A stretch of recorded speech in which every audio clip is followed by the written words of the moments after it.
Vous faites bien de choisir DBS pour vous informer. Place à l'actualité sur le continent africain. C'est l'émoi et la consternation en République démocratique du Congo après l'assassinat de l'ambassadeur italien, son garde du corps et un chauffeur du programme alimentaire mondial. Selon la version des autorités, ces membres du cortège sont morts pendant que les forces de sécurité tentaient de les libérer après le kidnapping au nord de la ville de Goma, au nord Kivu. Il pointe du doigt les rebelles des forces démocratiques pour la libération du Rwanda, FDLR, lesquels, à en croire des sources crédibles, ont apporté un démenti affirmant que leurs troupes sont trop éloignées de la zone contrôlée selon eux par l'armée congolaise. Le meurtre de Lucas Atanasio a suscité de vives réactions sur le plan international. L'Organisation des Nations Unies, l'Union européenne et les gouvernements congolais et italiens, tous condamnent cet acte et plaident pour l'ouverture d'enquêtes. Et je promets au gouvernement italien que le gouvernement de mon pays mettra tout en œuvre pour découvrir qui est à la base de cet ignoble meurtre. Le diplomate italien âgé de 43 ans était marié et père de 3 petites filles. Il était présenté comme l'un des plus jeunes ambassadeurs italiens selon la presse italienne. Début du vaccin contre la fièvre hémorragique Ebola ce mardi en Guinée après la réapparition de la maladie dans ce pays d'Afrique de l'Ouest. Plus de 11 000 doses de vaccins MEC fournies par l'Organisation mondiale de la santé sont arrivées lundi soir par avion en Guinée. La cargaison devait initialement atterrir dimanche, mais l'avion en provenance de Genève avait été empêché de se poser par d'épais nuages saisonniers de poussière et a été dérouté sur le Sénégal et Dakar. Une partie de ce vaccin doit être acheminé vers Gouaké et Zérékoré dans le sud-est en Guinée forestière, région voisine de la Sierra Leone, du Libéria et de la Côte d'Ivoire où Ebola a récemment fait 5 morts. C'est la première résurgence d'Ebola en Afrique de l'Ouest depuis l'épidémie de 2013 à 2016 qui a causé plus de 11 300 décès, principalement en Guinée, au Libéria et en Sierra Leone. Ce mercredi, 8 700 doses supplémentaires de vaccins sont attendues dans ce pays en provenance des États-Unis. Présidentielle au Bénin, la Cour constitutionnelle a validé la liste provisoire de la Sénat autorisant seulement 3 duos candidats à se présenter à la magistrature suprême. Le 11 avril prochain, les Béninois vont donc choisir leur futur président et vice-président parmi les duos Alassane Soumanou et Paul Houpé du parti Force Kori pour un Bénin émergent et Korotin Kouaré Irénée Agossa des transfuges du parti des démocrates et le duo Patrice Talon Mariam Talata Zimé de la mouvance présidentielle.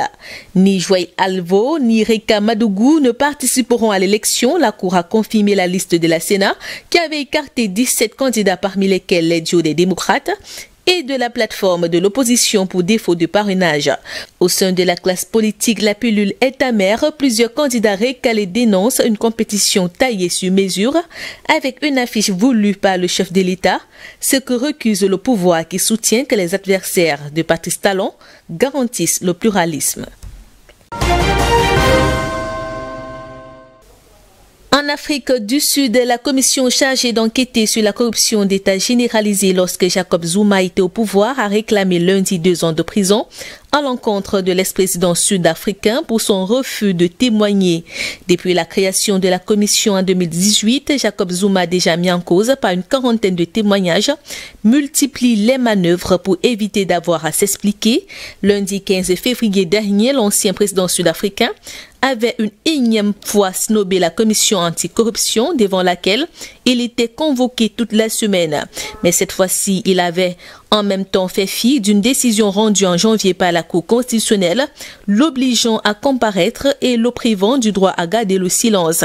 La commission demande désormais à la juridiction suprême qu'elle tranche si ce dernier affront de l'ex-président Jacob Zuma constitue un outrage à la justice et le cas échéant qu'il soit envoyé derrière des barreaux. En Tanzanie, le président John Magufuli, qui avait jusqu'ici minimisé l'impact du Covid-19, a reconnu pour la première fois la dangerosité de cette maladie. Le chef de l'État tanzanien s'est même déclaré officiellement favorable au port du masque.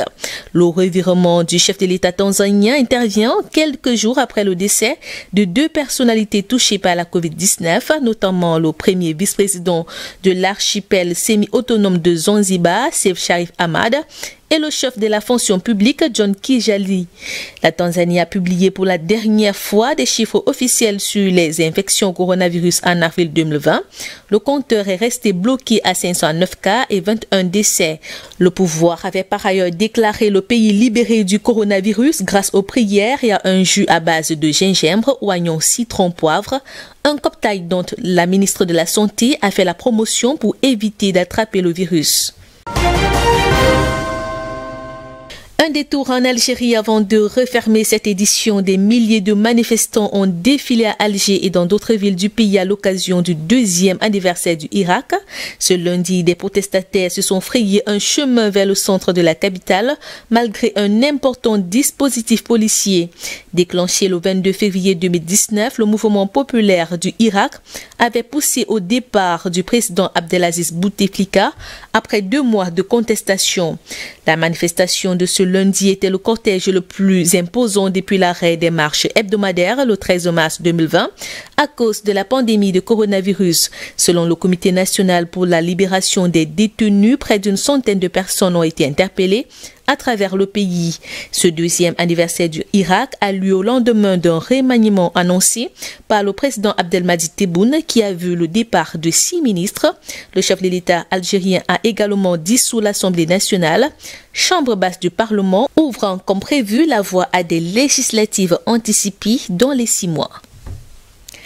C'est sur ce que nous refermons cette édition d'information. Merci de nous avoir suivis. Merci de rester en compagnie de nos programmes.